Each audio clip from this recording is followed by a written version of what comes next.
Hello, my name is Katie. Please state your positionality. I'm 20 years old. I'm a female and, and I grew up middle class or honestly, I would say upper middle class or upper class, honestly.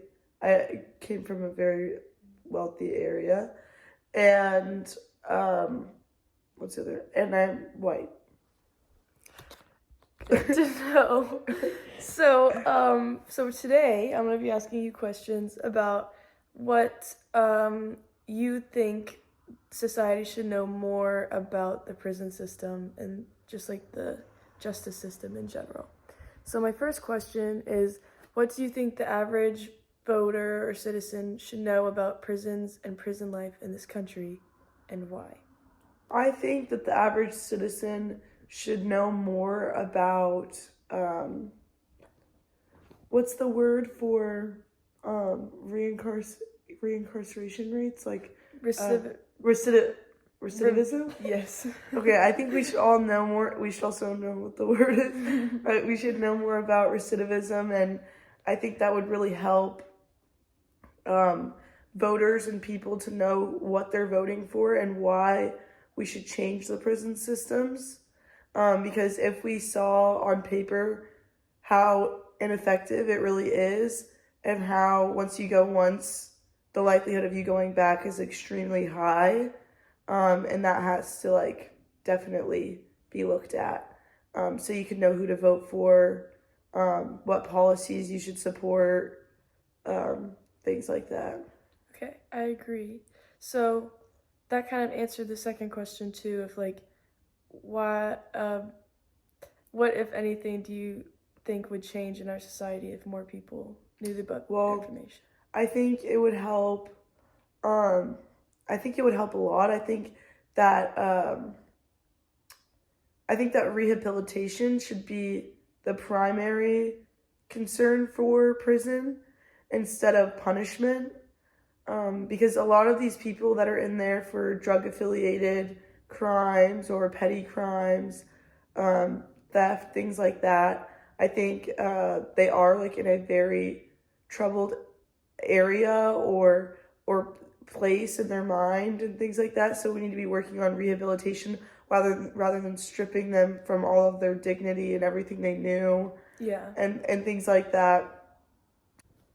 I think it would change how we approached the conversation of prison and incarcerated persons, and also who you vote for, things like that. Okay.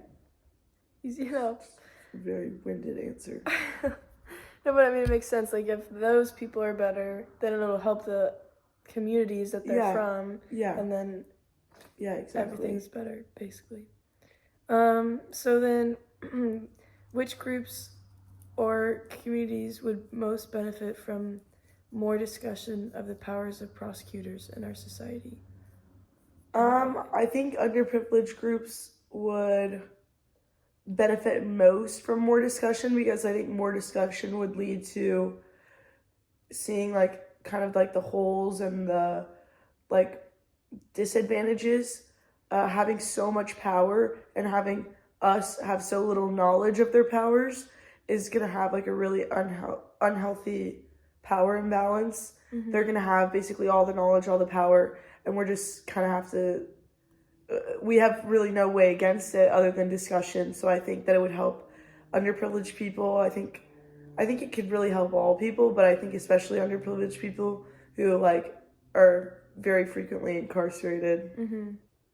Yeah, because it makes everyone more on the same page. I feel like everyone's kind of confused. You know how to defend against someone's power and things like that. The more you talk about it, if you don't talk about it, then there really is no way of defending, because you just don't know. Yeah, anything. Unless you've been in prison or you have a family member or friend that's been in prison, how are you supposed to know? Exactly, but also once you've been to prison, they kind of make it where you have no voice, you have no power to really do anything thereafter, so you're just kind of stuck.